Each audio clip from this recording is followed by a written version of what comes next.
General Bondi, glad you finally made it here after hiding for 4 months from this committee. I understand I thought you're you were hiding from us. Chairman? You're one of the worst attorney generals in our history and an instrument of Donald Trump's lawless authoritarian agenda. And I'm glad the American people are seeing who you are, how you act, and the lack of good values. You weaponize the Department of Justice to target immigrants, working families, and anyone that Trump deems an enemy of the state, all to protect real powerful criminals, including in your administration. My Democratic colleagues have focused on your cover-up of the Epstein files and your passion for protecting pedophiles and child traffickers. That alone is grounds for impeachment. But there's so much more to your corrupt tenure as Attorney General. Us, another man, Donald Trump, who is all over the Epstein files, like former Prince. Here's the video.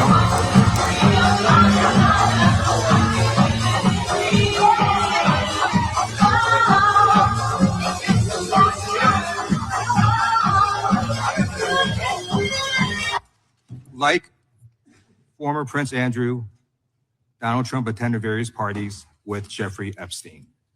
I want to know, were there any underage girls at that party or at any party that Trump attended with Jeffrey Epstein?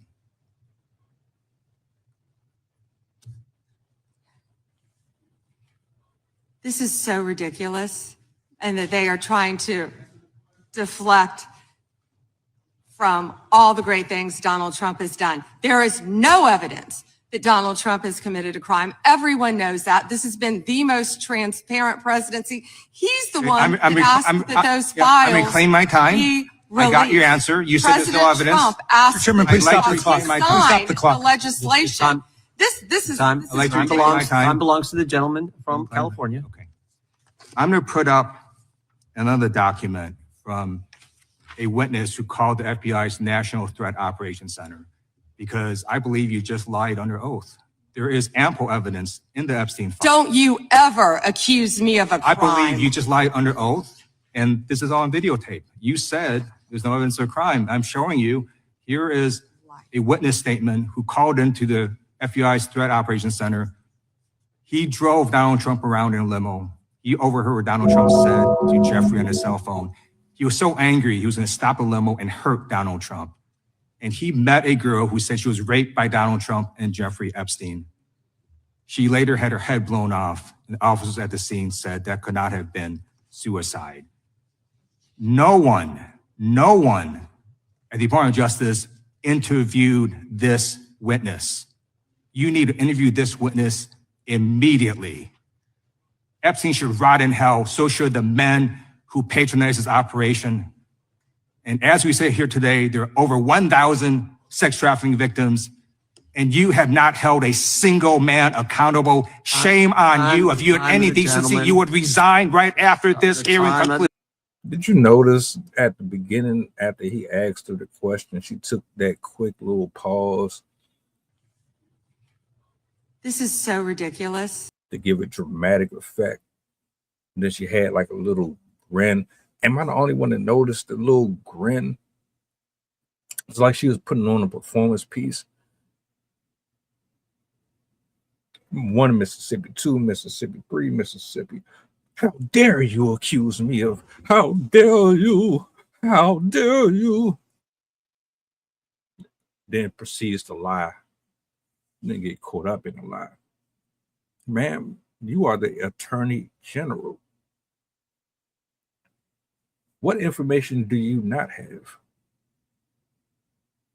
You know these people intimately.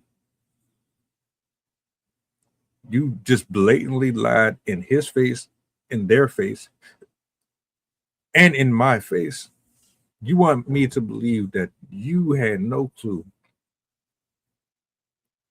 that you don't see the files, you don't get the tips and the information before anybody else, or you're not working aside none of these people intimately. For some reason,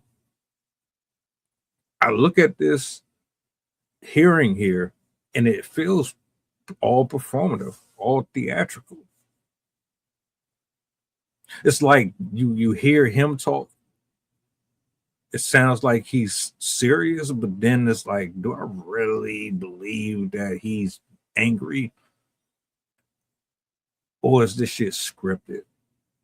I don't know what to believe is real anymore. Because I'm like, logically, I'm looking at it like, all right, finally, this shit is coming out. Cool. Everybody's getting this. But then another part of me is like, is this really happening? Are they really going after the criminals? Are they really trying to satisfy the citizens of the country by holding these motherfuckers accountable? Or is this all just theatrical bullshit? Really, I want them all locked up.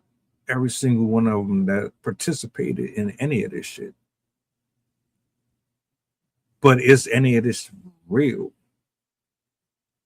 And I really mean that, because after you done watch so much TV and so many movies, and you see all of these clips and different brilliant minds on social media break these things down way more articulate than I ever could, and they pull up all of these different documents that substantiates their claims, whether or not you agree or disagree to disprove it.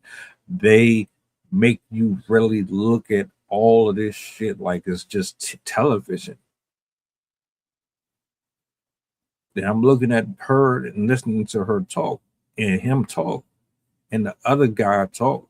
And it's like, I want to believe that they really are angry and upset. And then another part of me is like, man, they just doing this shit just for the people, just for the algorithm, just to shut folks up or to give them something to talk about while they do other things that are absolutely harming us, like legitimately. They have no real intentions on bringing no justice here. I could be wrong, though. I could.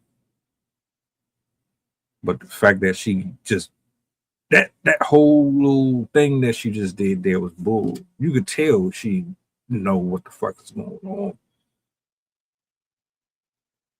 Absolutely no. 1000%. I wouldn't be surprised if most of the people there are just as guilty as she is. But maybe I'm reading more into it than I really should be. What do y'all think? Is she being exposed? Are we about to finally see Trump get his? This nigga's been named in the shit over 1,000 times. Fuck you mean you don't know? There's no evidence. I don't know, man. Y'all talk to me. Tell me what y'all think about this developing story.